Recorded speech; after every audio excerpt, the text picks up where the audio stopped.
A verdadeira epidemia dos nossos tempos não é uma doença em si, mas a desconexão do ser humano com ele mesmo, com a sua natureza humana. A cada dia temos ouvido sobre inúmeras doenças: obesidade, tireoidite, endometriose.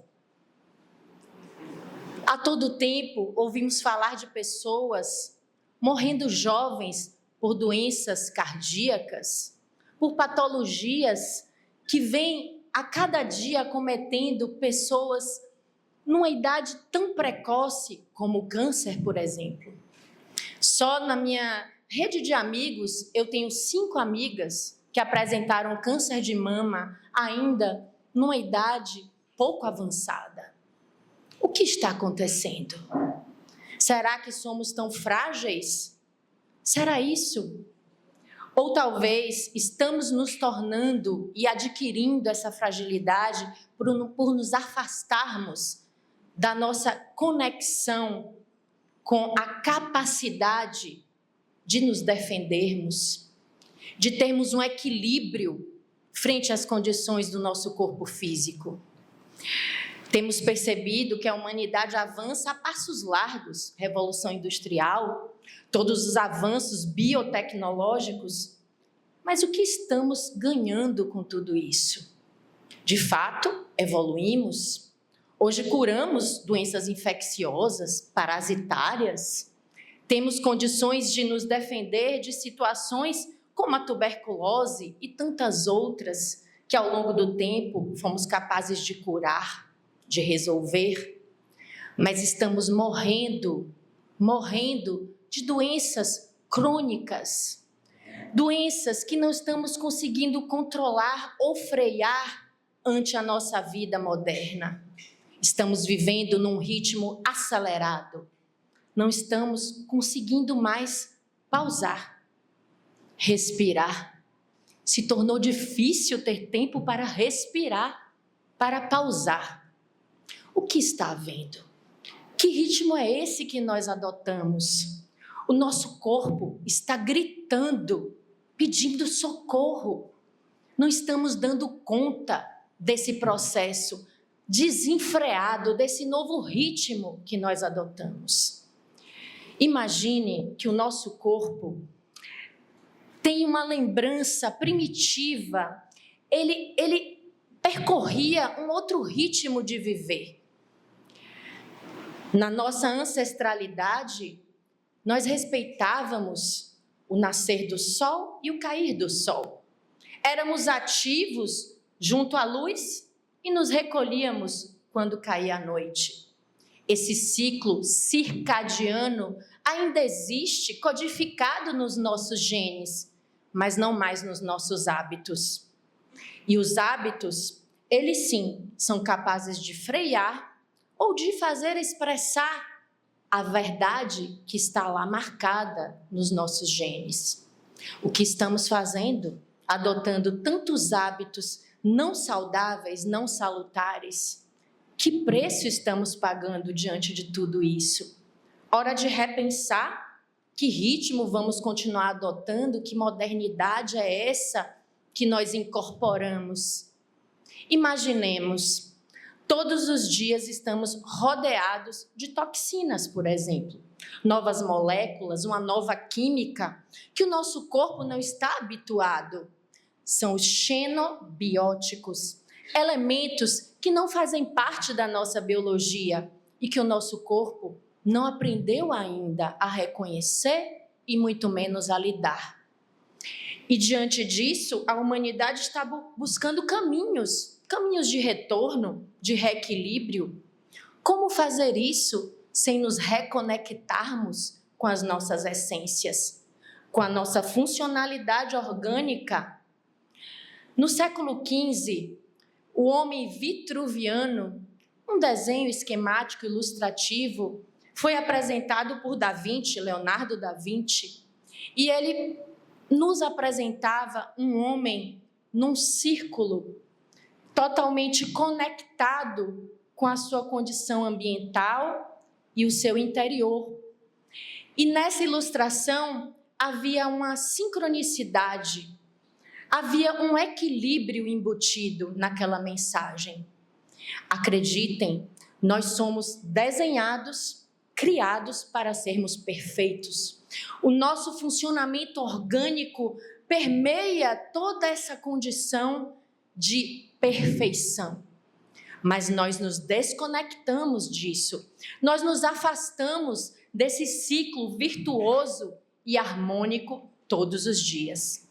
Quando escolhemos os produtos que consumimos, como por exemplo o alimento, seria ele orgânico ou não orgânico? Nos expomos voluntária ou involuntariamente todos os dias a esses novos produtos, esses novos xenobióticos que eu comentava há pouco. E o que faremos? O nosso corpo está gritando, está rompendo, fazendo quebras sobre quebras. E nesse movimento de disrupção, nós desaprendemos a funcionar da forma correta. O nosso metabolismo entrou em total desarranjo. A Sociedade Brasileira de Cardiologia já nos alertava sobre isso quando citava que, diante dos nossos hábitos, um dos mais importantes é o exercício da resiliência. Resiliência que pode ser adquirida com fé, gratidão, perdão, meditação. Essas pessoas são mais capazes de superarem as doenças cardíacas e terem melhores desfechos, morrem menos. O nosso Conselho Federal de Medicina hoje já possui uma comissão dedicada ao estudo e análise dessa relação entre saúde e espiritualidade. Pessoas mais espiritualizadas têm melhores condições de sobreviver a toda essa condição ambiental inóspita e nova que nós mesmos criamos. Muito importante entender, gente, que não só no Brasil, mas no mundo todo existe um interesse em relação às mudanças do estilo de vida. Nós desaprendemos a cuidar do nosso sono, dormimos menos do que 7 a 8 horas todos os dias. Temos uma vida absolutamente imersa em estímulos diversos, que o nosso cérebro não está habituado, não reconhece. Muito do que nós guardamos nesse nosso instinto primitivo não é reconhecido hoje nos tempos modernos. Não há uma sintonia entre o funcionamento do nosso corpo, habituado a um determinado ritmo por séculos, frente a esse novo movimento do viver que nós adotamos. Que faremos? Vamos prosseguir assim? Neste ritmo, desenfreados? Acredito que não. A ciência tem alertado. Para terem uma ideia, a Universidade de Harvard, desde o início dos anos 2000, já preconizava a necessidade de adotarmos programas de mudanças do estilo de vida. Temos que estar atentos sobre tudo isso. São as melhores escolhas que estão nos propondo. Antônio Damasio, em seu livro O Erro de Descartes, já comentava que razão e emoção estão envolvidos nas melhores escolhas. Será que nos conectamos? Será que fazemos esse encontro de razão e emoção no nosso dia a dia? Em 2024, o Burden of Disease trouxe uma informação muito impactante para nós. Temos uma redução progressiva da capacidade de procriar da humanidade. Uma redução da condição de fertilidade entre homens e mulheres, especialmente mulheres com mais do que 35 anos e homens com mais de 45 anos. Não estamos tendo condições de engravidar espontaneamente como fazíamos antes. É um sinal de alerta, porque procriar é uma das primeiras funções biológicas do nosso equilíbrio. Nascer, crescer, reproduzir e morrer. Nunca a humanidade foi tão longeva, mas está perdendo a sua capacidade de procriar e de se defender. Muitas vezes precisamos adotar realmente um novo estilo de vida, para que recuperamos toda essa condição. No programa de acompanhamento e aconselhamento reprodutivo da Universidade Federal da Bahia, identificamos 3/4 das mulheres sofrendo de obesidade. Imaginem vocês que numa publicação do início de 2025, numa revista muito respeitada científica, The Lancet, a obesidade nos trouxe uma nova perspectiva em sua classificação. A cintura abdominal. Para homens, deve ser menor do que 90, para mulheres, menor do que 85 centímetros. E nós nos vimos substituindo dentre as nossas ferramentas do cotidiano e adotando a fita métrica como uma grande ferramenta do dia a dia. Perder peso virou terapia da fertilidade e é o que temos exercitado cotidianamente no nosso serviço e na nossa experiência pessoal. Temos visto pessoas reverterem completamente condições de infertilidade com a simples perda de peso.